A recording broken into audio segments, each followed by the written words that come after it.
The US is opening a new chapter in arms supplies to Ukraine. Last month, the American side approved the sale of up to 3,350 ERAM cruise missiles to Kyiv for Ukrainian combat aviation, according to Aviationweek. The first 10 of the mentioned missiles will arrive on Ukrainian territory in October, but mass deliveries will only begin next year.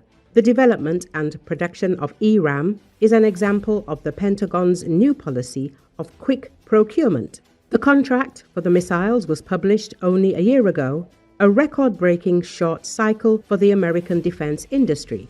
According to the documents obtained by journalists, 840 ERAM modules are planned to be delivered by the end of October 2026, which are being developed in parallel by CoAspire and Zone 5 Technologie. The ERAM missiles, weighing about 227 kilograms, are adapted not only to F-16 fighters but also to the Soviet MiG-29s in service with Ukraine. With a range of up to 400 kilometers and a speed of about 0.6 Mach, they have a relatively small warhead, but their main advantage is their versatility and the ability to quickly deploy both an American and Soviet aircraft. Earlier, media reported that the deal for ERAM supplies should amount to $850 million, and it will be covered mainly by funds from Kiev's European allies. The US Department of Defense has been blocking the use of ATACMS missiles by the Ukrainian Defense Forces to strike targets in Russia for several months. According to sources, Kiev has not received permission for such attacks since late spring. However, the sale of extended-range attack missiles, or ERAM, to Kyiv has been approved. US officials have clarified that while Ukraine has a limited supply of ATACMS, their use outside its own territory is only possible with special approval. In one case, Kyiv tried to use the weapon against a target in Russia, but the request was denied. The decision to launch each strike is made by Pentagon Chief Pete Hegseth in accordance with White House policy.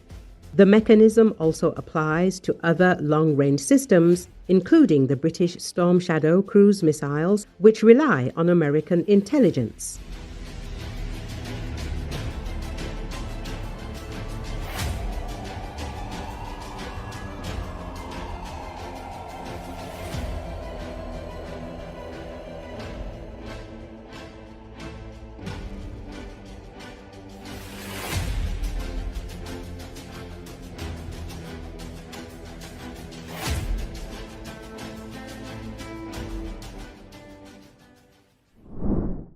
Ukrainian President Volodymyr Zelensky said Friday that Ukraine is ready to supply gas and oil to Slovakia, replacing Russian exports to the EU country. Russian oil, as well as Russian gas, has no future, Zelensky said at a joint news conference alongside pro-Russian Slovak Prime Minister Robert Fico in Uzhhorod. According to Associated Press, Ukrainian leader also said he held a constructive conversation with Fico, focusing on issues vital to both nations. Slovakia reaffirmed its support for Ukraine's path toward European Union membership, which Zelensky said was very important. Slovakia, along with Hungary, has so far refused to provide arms to Ukraine. The two countries, as well as the Czech Republic, are exempt from a European Union ban on importing Russian oil, which they rely on.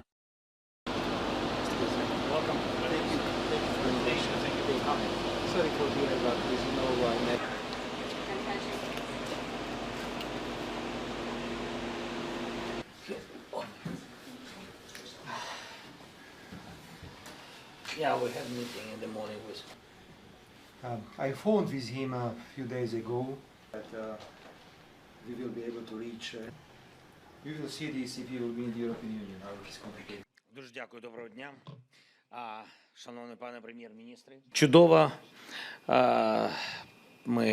чудово, що у нас є така зустріч, така можливість проговорити різні питання, і міжнародні питання. І ми чуємо від Сполучених Штатів, яку вагому роль для президента Трампа відіграє питання енергетичної незалежності Європи. Треба дати відповідь на це, і це залежить від кожного в Європі. У російської нафти, як і у російського газу, немає майбутнього. Якщо Америка надалі буде саме такою рішучою, це буде відчутною зміною ситуації і фактором, який точно гарантуватиме, що Росія не буде воювати. Ми говорили сьогодні про енергетику. Як сказав прем'єр-міністр, 20 жовтня наші урядовці зустрінуться. Наші урядовці будуть абсолютно конструктивні, ми готові мати спільні енергетичні проекти, ми готові до постачання газу і нафти на території Словаччини. І я сказав відверто прем'єр-міністру, якщо це не російський газ, якщо це не російська нафта, тому що у нас війна. На цьому крапка. Під час зустрічі сьогодні, зважаючи ось на... Прем'єр-міністр розказав мені про свої контакти в Китаї. Ми бачили, хто там був і хто що говорив, як себе поводив. Важливо, щоб Путін не сприймав такі свої візити, як індульгенцію. Мир не має альтернатив. І ми виступаємо за мир, і треба завершити війну, і це повинна зробити саме Росія, як єдиний суб'єкт, який цю війну почав, і який, на жаль, затягує її. Ми в Україні хочемо миру. Ми розраховуємо на підтримку наших мирних зусиль. Роберт запевнив, що Словаччина буде разом з нами і з іншими партнерами в роботі заради миру. Я хочу відзначити, що Словаччина підтримує Україну в Русі, Євросоюз. Дякуємо за цю підтримку. Це для нас дуже вагомо. Зараз тривають перемовини. Україна заслуговує на відкриття відповідно кластерів. Ми розглядаємо вступ України в Євросоюз як частину безпекових гарантій для нас. Позитивно сприймається очільниками європейських інституцій і в європейських столицях, і в Вашингтоні. Нас підтримують дуже. Це важливо. І дякую, пане прем'єр-міністр, що ви підтримуєте рух України в Євросоюз.